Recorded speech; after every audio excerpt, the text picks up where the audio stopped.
The third basic flavor of accounting is managerial accounting. It starts with bookkeeping. We have a system in place to gather the raw data. Sometimes we need to communicate some of those data to people outside the company. That's called financial accounting, communicating with outsiders. More frequently, we need to use those data internally to make internal decisions. That's managerial accounting, the accounting data that are used internally to make daily decisions. When I say managerial accounting, I want you to think details. I want you to think inside the company. I want you to think secret. I want you to think daily. These are the data that people inside an organization are going to be using intensively on a daily basis to make those daily decisions. Hey, we're selling blue shoes. Should we start selling black shoes? We're selling children's clothes. Should we start selling adults' clothes? We're selling strawberry ice cream. Should we start selling chocolate ice cream? We've got a factory here in Nevada. Should we also build one in Illinois? Those detailed daily decisions that any organization has to make every day, those decisions are made using managerial accounting data. In fact, if you've ever been involved in any kind of organization, worked in a company, been involved with a charitable organization, you've used managerial accounting data. You might have provided input into managerial accounting reports. You've probably used managerial accounting reports. It's what people use all the time to make decisions with respect to an organization. And here's the thing. These data are not things that you're going to share with outsiders. See, financial accounting is built to be shared with outsiders. Managerial accounting? No. Inside. Secret. It's the stuff that we use internally to make decisions. And here's the interesting thing about managerial accounting. If done well, managerial accounting can be a competitive tool. It can make your company beat your competitor in the marketplace. Now, I could tell you're a little skeptical. Accounting be a competitive tool. Managerial accounting can be a competitive tool. Let's think of an example. We've got two soup and salad restaurants. Let's put them right across the street from one another. One side, we've got soup and salad restaurant number 1. On the other side of the street, we've got soup and salad restaurant number 2. So these are really competitors. They both serve exactly the same soup and exactly the same salad. They're not competing based on quality of food. So how are they going to compete? Well, accounting at restaurant number 1 is very traditional. They don't do anything fancy. They just want to make sure they get their bills paid. They want to make sure that their employees get paid on time. They really, even though it's a soup and salad restaurant, they've got a meat and potatoes accounting system. Very traditional. Now, you and I are over here in restaurant number 2. We know that managerial accounting can be a competitive tool.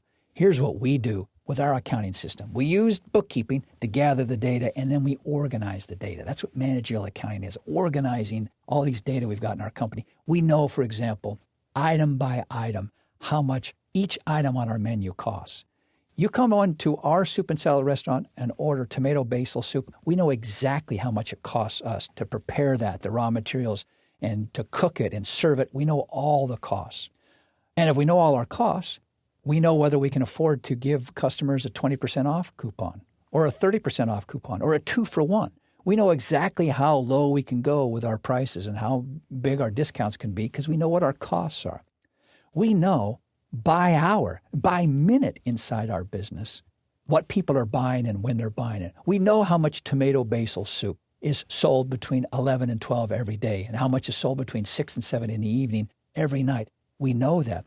That makes it easier for us to target our promotions to our customers. We also know when do we need to have more staff here and when can we afford to have fewer staff because we know exactly by the minute inside our business when people are there.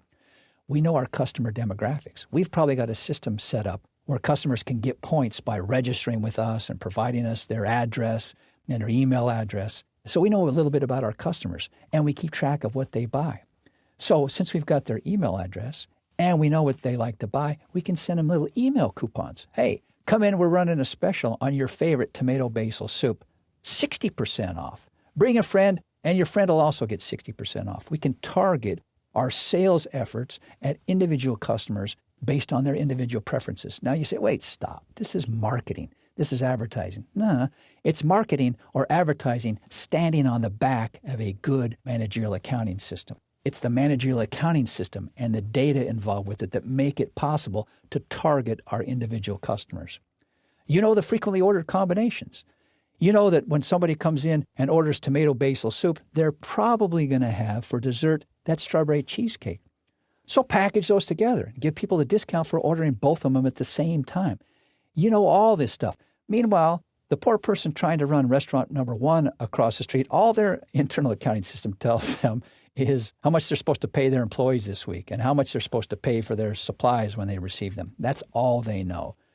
Who's going to win in the long term in this competition between soup and salad restaurant number 1 and soup and salad restaurant number 2? The one with the better internal managerial accounting system. Good managerial accounting can be a competitive tool. So how are managerial accounting data used, these internal data inside a company? Well, first, product costs. Let's say I've got a wood furniture business. Somebody comes in and orders a custom-made oak table. Well, in order to make an intelligent decision about whether I should sell that table or not and at what price, I need to know how much it costs me to make that table. So product costing is part of managerial accounting. Break-even analysis. Let's say I'm considering opening up a scuba shop at the local mall. Well, that's a risky thing to do, but okay, go ahead, think about it. And one of the first things you should do is this. Figure out how much you're going to have to pay your manager, figure out how much you're going to have to pay for rent, and then figure out how many customers are going to have to come into my scuba shop each month for me to break even, to avoid losing money. That's an important part of managerial accounting analysis. Budgeting. Many startup businesses have been killed because they just haven't sat down and made a budget, a numerical plan on paper. Budgeting is part of managerial accounting. Performance evaluation. Some employees are doing their jobs very well. Some employees are not doing so well. We want to reward the one and not reward the other. So we need a system in place to gather the data to evaluate different parts of our company. Let's say I want to invest in a long-term project. I want to build a new factory facility in Rock Springs, Wyoming. It's going to last for 20 years. Well, that's a decision that's going to require the use of managerial accounting information. How much is it going to cost to buy the land? How much is it going to cost to buy the building and the machines? And what are the profits we're going to make? And how long is it going to last? All those data would be brought to bear in making that decision to invest in a long-term project. What about outsourcing production? I've got a production facility right now in the Central Valley of California, we'll say. But should I stop producing my product here in California and outsource it? Maybe it can be made in Brazil. Maybe it can be made in Ethiopia. There are all kinds of possibilities. Managerial accounting data are used to make those kind of decisions, outsourcing production. And finally, add a product line. I've got a nice line of children's clothing here. Should I start selling adult clothing in my store as well? Let me run the numbers on that. Which numbers? These are the kind of decisions that are made using managerial accounting data.